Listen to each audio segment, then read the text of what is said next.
Hello, this is Leadership Monday. Olatunji Shubodu is here again with your leadership nugget. It sounds derogatory to refer to people as dogs. It sounds uncharitable for a leader to refer to members of his or her team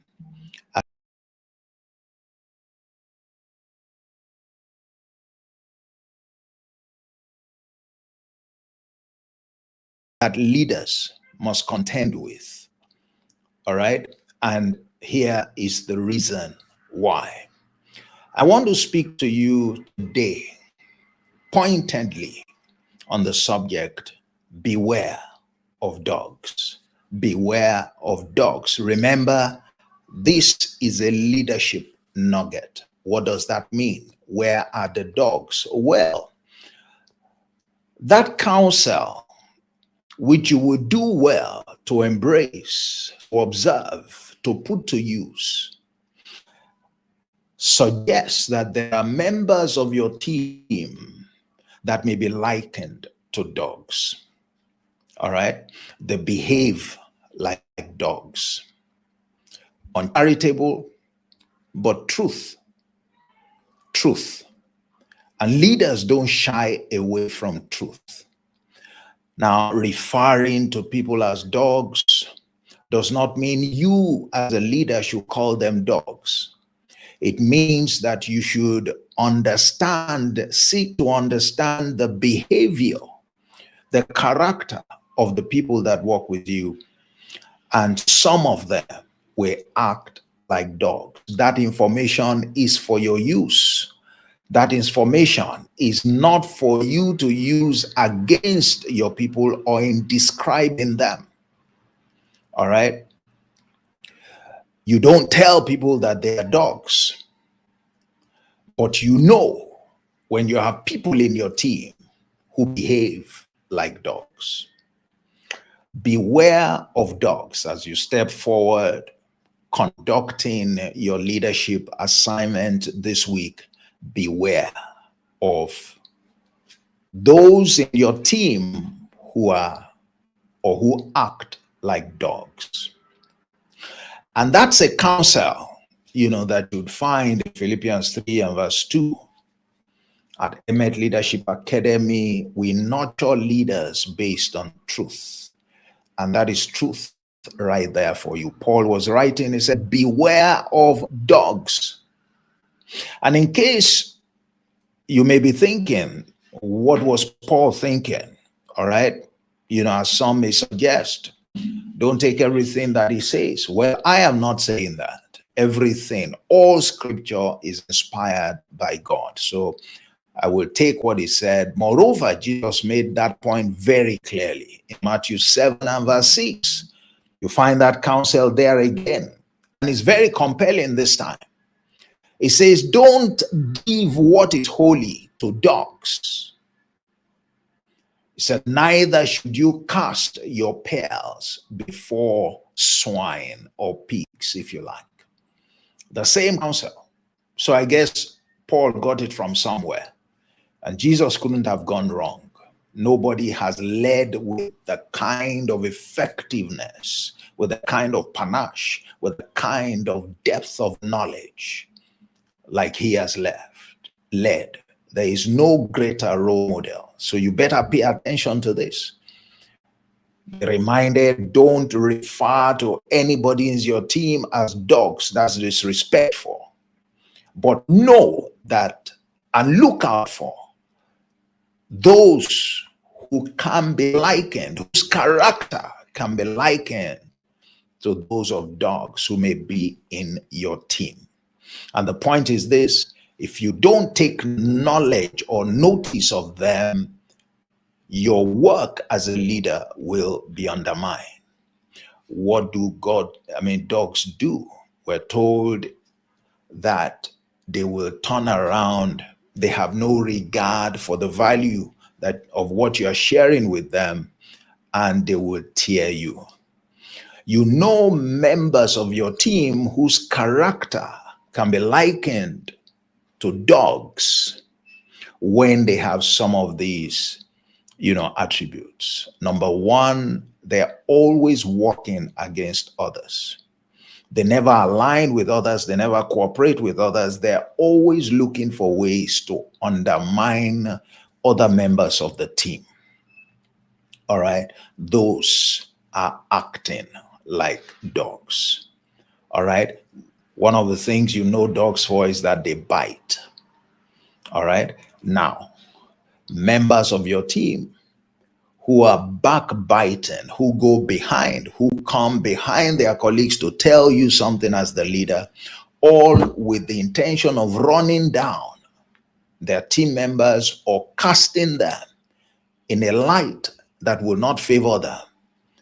All right, they are acting like dogs, backbiting. They like to set others back. They enjoy when they see others experience setback. All right, those are dogs. When you have members of your team who rejoice at the fact that others are challenged, others can't seem to be making progress, others are not getting results, others are having problems, they are acting like dogs. Beware of them. All right, they are not dependent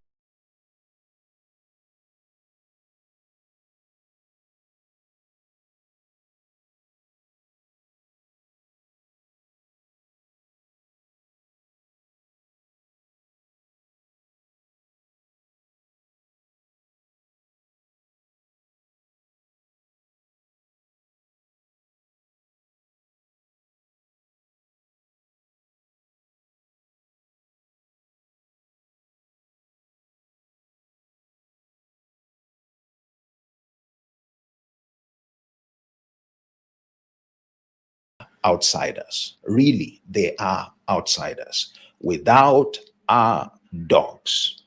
All right. They are not different from people who go around talking bad about others. All right. Talking bad about others.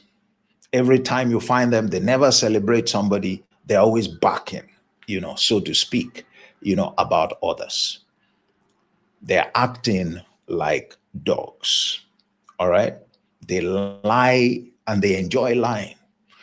All right. It's not only that they go around, seeking to undermine their colleagues, but they do so by telling lies, by saying what has not happened. All right. By casting those people in a light that is contrary to the truth. All right. They lie about things, about people, and they enjoy doing it because they have a purpose, why they are doing it. They have a purpose why they are doing it. All right. Beware of dogs. You can have people who behave like dogs in your team. You must be able to identify them. I've given you some ideas of how to do that. And when you identify them, you must treat them differently. You can't share everything with them. Remember, give not what is holy to dogs. There are things you can't share with them. There are sensitive information you can't share with them. There is what you know that you can't share with them. Why? Because they are not sufficiently developed in character to handle them. They will treat those things with levity. They will use those things against you. All right. They will fail to contribute according to what you have invested in them. Now, who wants to have that as members of his or her team? But it will be a shame if you are a leader and such people exist in your team and you are not aware, or perhaps you are aware and you are not doing anything about them. All right, they require special treatment. They require special treatment. Don't treat them like others, all right, who behave more matured, all right, who can be counted upon because they are more loyal, they are more understanding, they are more cooperative with their colleagues. These guys have to be treated specially, isolated and treated specially, isolated, treated specially. And if you find that you are unable to get a hang of them, then you may have to eject them from your team. Otherwise, they would undermine your effectiveness as a leader. They will waste your time and your resources, and you may well have nothing to show for the team that has been committed into your hands. And you don't want to put yourself in that situation. If you don't, the wisdom, the nugget for you today, beware. Look out for these characters in your team.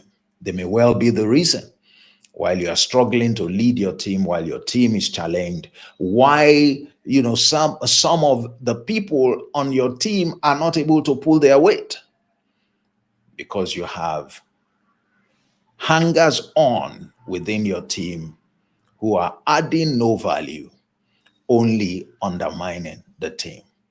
You have enemies within. You have strangers within who are pretending to be part of the team, but essentially all they do is to work against your team. And that is the leadership nugget for you for today. And, I want to wish you well this week. Go ahead and commit to doing leadership right. The lives of people are involved when it comes to leadership. It's a huge responsibility. And be like Jesus. He said, all the people you have committed into my hands, I haven't lost any of them. I have taken care of them. I have built them up. All right. And I have sent them out to go and do the same thing, to lead with effectiveness, just the way that you have sent me. That's the job of a leader. That's the job of a leader with a heart for God. And that's what you and I should be. After all, that's who we expect our leaders to be. So why don't we start with ourselves? All right. Join me on Thursday when it will be time for Leadership in 30 Minutes. We'll spend more time talking more important issues or other important issues, still on the all-important subject of leadership. I'll see you there.